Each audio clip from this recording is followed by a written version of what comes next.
The first short story I'm about to narrate is called Shark Bait.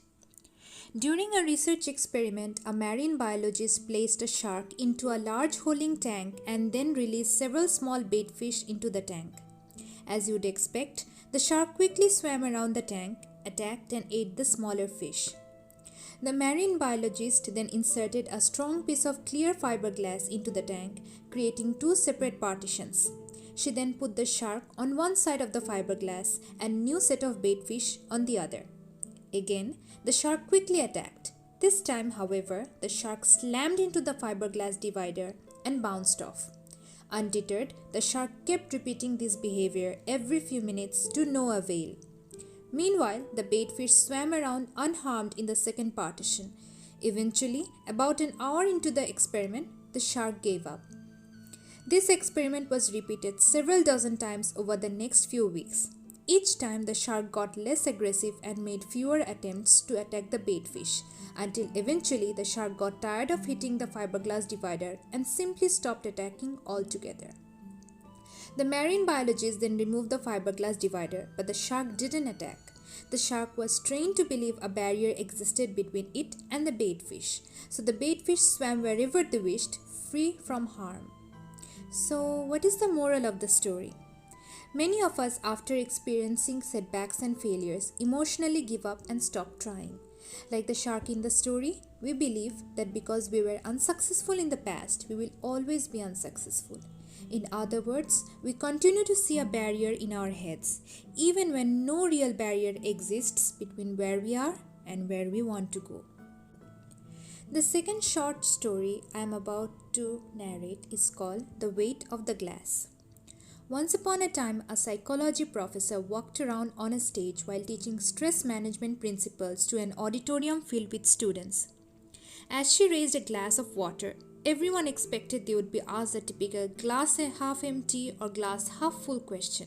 Instead, with a smile on her face, the professor asked, "How heavy is this glass of water I am holding?" Students shouted out answers ranging from 8 ounces to a couple of pounds.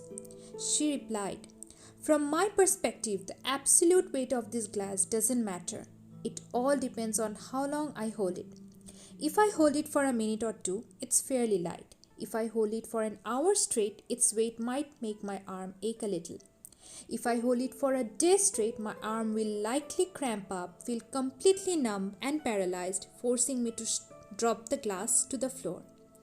In each case, the weight of the glass doesn't change, but the longer I hold it, the heavier it feels to me." As the glass shook their heads in agreement, she continued, "Your stresses and worries in life are very much like this glass of water. Think about them for a while and nothing happens. Think about them a bit longer and you begin to ache a little.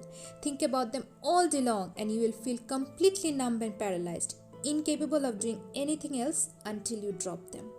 So, what is the moral of this story?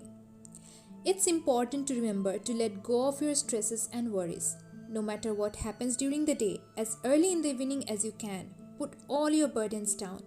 Don't carry them through the night and into the next day with you. If you still feel the weight of yesterday's stress, it's a strong sign that it's time to put the glass down.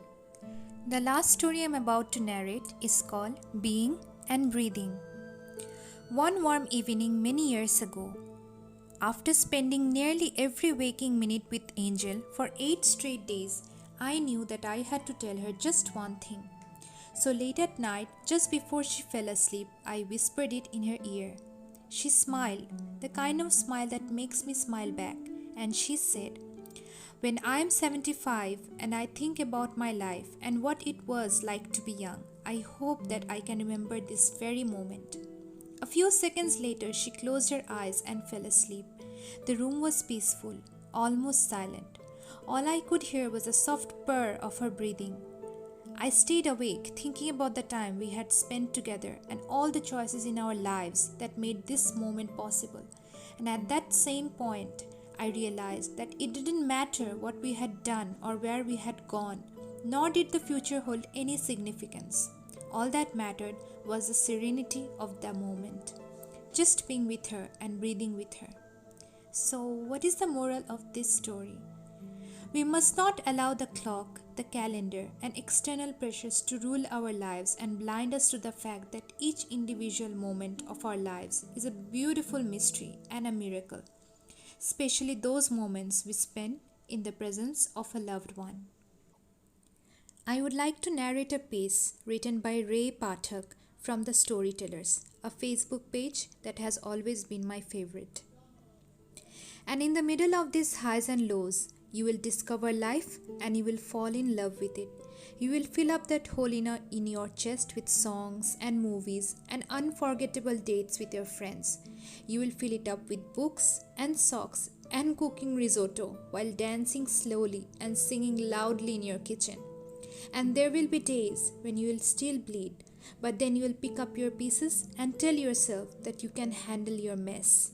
You will break and lose, but you will start all over again and rebuild your life. And people will tell you that you are going to suffer, but you will realize that you are also going to heal. You're also going to grow and change and learn from your mistakes and find hope and things to be really alive for. You will fulfill all your dreams that you wanted to do as a kid. You will go to the museum and visit Disneyland and find a love more beautiful than those movies. And you will also sit by the ocean and look at the waves tirelessly and realize that sadness that you are carrying might not go away completely, but you will still have those moments of absolute happiness, of sheer fulfillment, and it will all be okay enough. And one day, when you will be in that concert, the one that you have been saving up for all these years, and look around and see everyone smiling and crying and singing their hearts out, you will close your eyes and thank the skies, the world, and mostly yourself for being so kind and including you in its happiness. You're going to be just fine, even if it's a mess sometimes.